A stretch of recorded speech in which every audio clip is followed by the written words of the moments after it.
Greetings all, it is February 10th, 2023. Saturn has been transiting Aquarius roughly from 2020 through 2023. On March 7th of 2023, Saturn will commence transiting Pisces through early 2026. If you're watching this on YouTube, you can find dates on the screen. This is a significant shift of energies for a variety of reasons. And this shift will occur roughly around the time frame of Pluto beginning its transit of Aquarius, which I have talked a lot about in other episodes. But let's concentrate here on how Saturn transiting Pisces might affect us and the world. Saturn deals with reality, responsibility, and karma. It is the opposite of rose-colored glasses.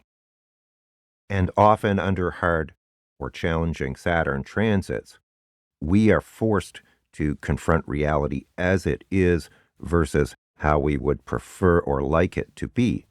So, for example, if we have overextended ourselves financially, we may find ourselves in situations where we have to deal with that reality very pragmatically.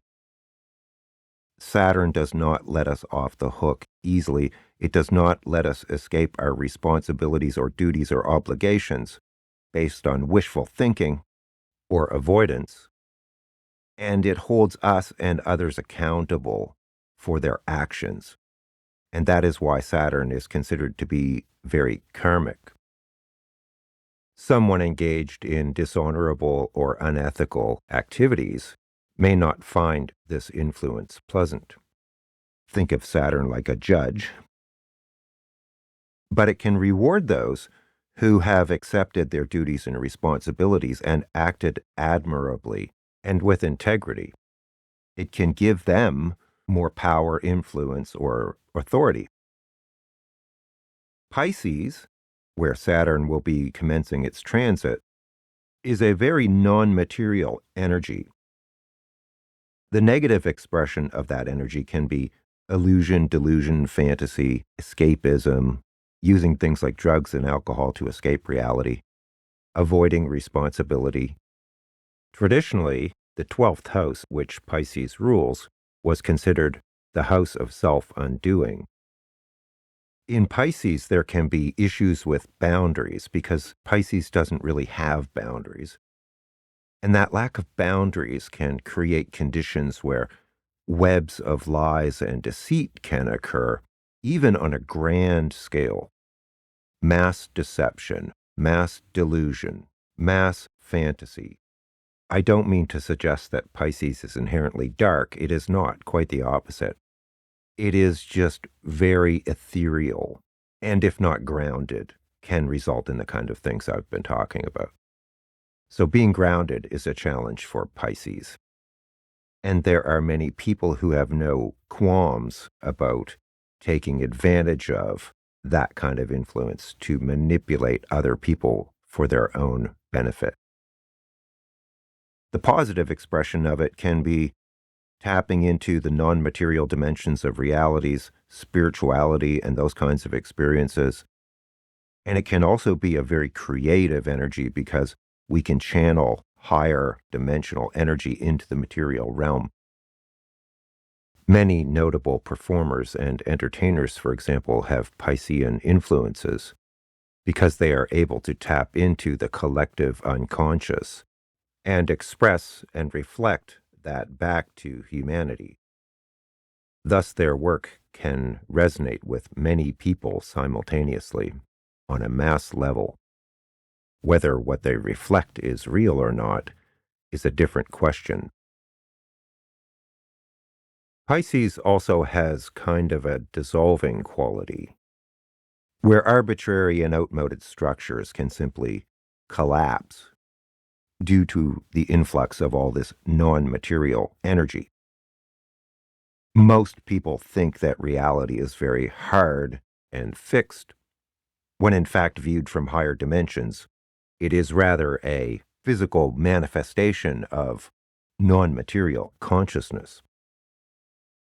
Pisces can also be very compassionate and empathic, and it is very frequently associated with things like psychic, intuitive, and spiritual phenomenon. Pisces is also the last sign of the zodiac, so it's the sign of endings. Aries, the following sign, is the sign of new beginnings. So everything ends in Pisces, inevitably. So Saturn, the taskmaster, is going to be entering Pisces. So how will this manifest? What will we experience and what will we witness? I think this is something we should very much welcome in many ways because it can ground our idealism and our spirituality, make them very tangible, and help us sort the wheat from the chaff, what's real from what isn't. And I would say the world desperately needs a dose of that. Pisces, because it covers things like delusion and insanity, where people are extremely ungrounded and not dealing with reality, in the case of the lower expression of these energies, Saturn should bring a reality check to a lot of things like mass delusion, propaganda, unhinged conspiracy theories, lies, and deception, which we have been plagued with, especially for the past decade or so. I would argue that misinformation, disinformation, and mass delusion are probably one of the most significant features of recent history and one of the most dangerous because humanity has to make a lot of very important decisions that will significantly influence us and future generations as well as the planet. And we can't do that on the basis of BS. If you've listened to me before, you will know that I detest lies. And Saturn will help us deal with that. So I would expect to see commencing in March, which, like I said, also happens to be when Pluto begins its epic transit of Aquarius, that we will see the beginning of a period of reality check. And that will include, by the way, institutions like the church or religious organizations, because these pursuits fall under the umbrella of Pisces in many ways, as we seek to connect to and understand the divine aspects of our experience. As Saturn transits Pisces, it will form a challenging square to Sagittarius and Gemini.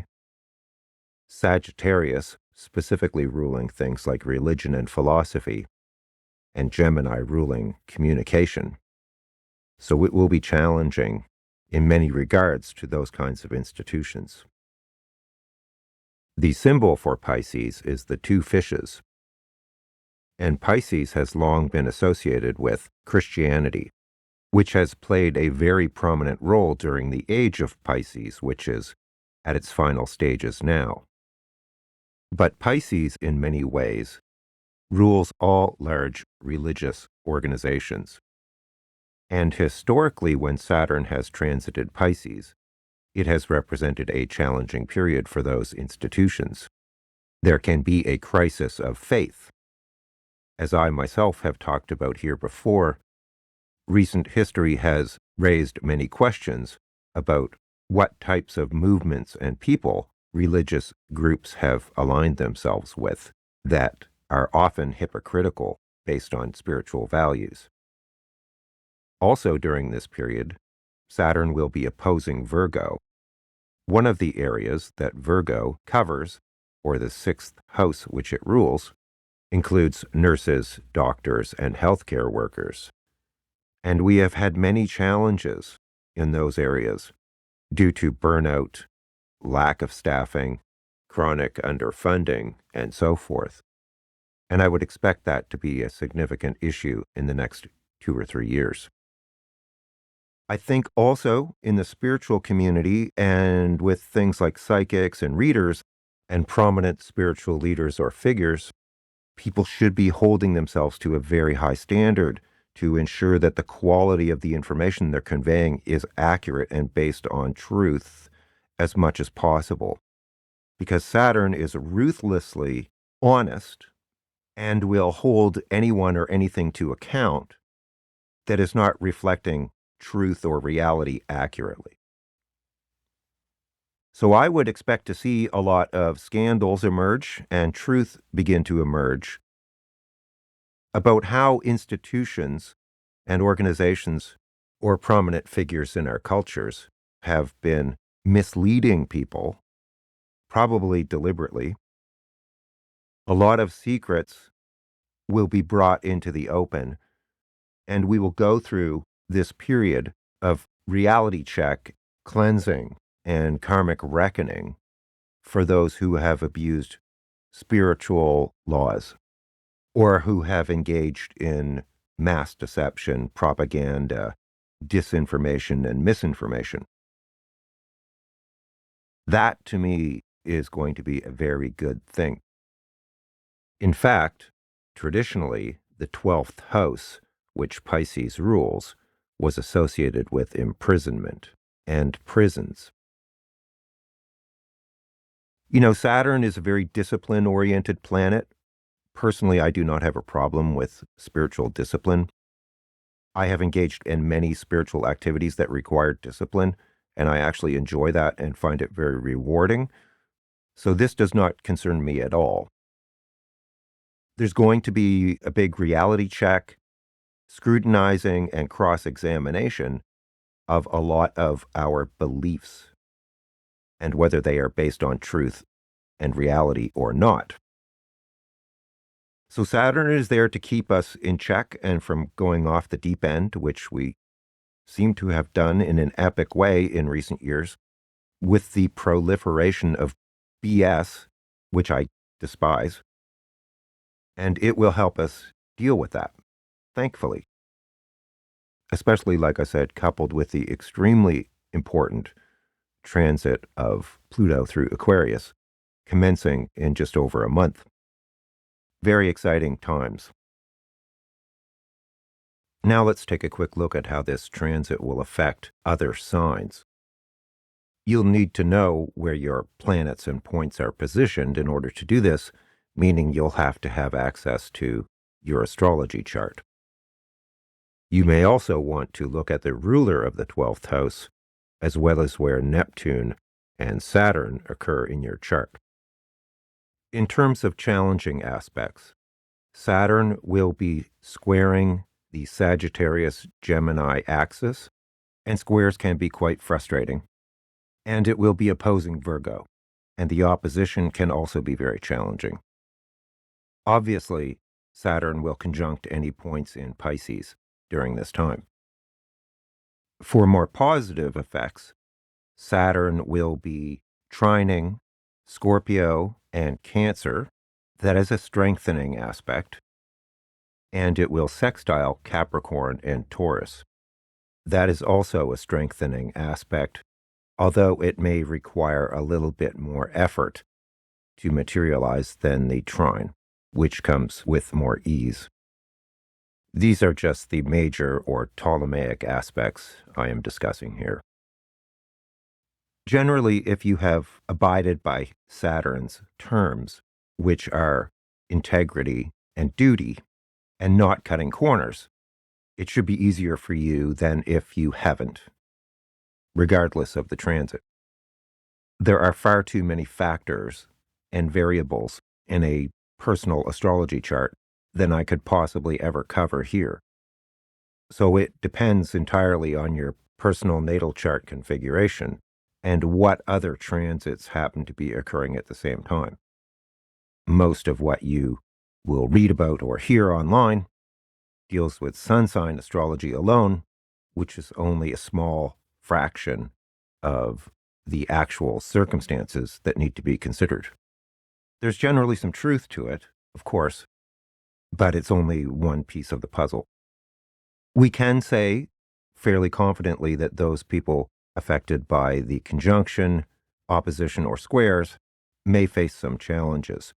Again, that would be Pisces, Virgo, Sagittarius, and Gemini. Between March of this year and February 2026.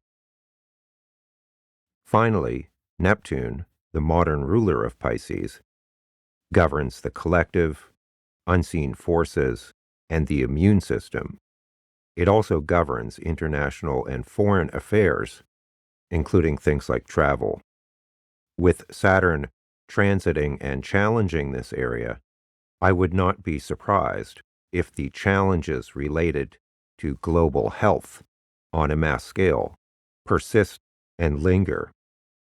Saturn demands strict discipline, and many people have been resistant to disciplining themselves out of frustration, ignorance, laziness, gullibility to misinformation, or narcissism. I want to add here that I find this sort of exercise very challenging and frustrating. And that is because I really dislike things that are superficial. And our world seems to be exceedingly superficial these days. To do this topic justice would require days of work, and I simply do not have that amount of time that I can afford to devote to this at my disposal, unfortunately. There is a lot more that I could have included here and would have liked to. Be that as it may, I do want to, at the same time, draw people's attention to this because I think some of the implications are definitely worth being aware of. Take care. I look forward to your amazing comments as usual, and we'll talk to you again soon.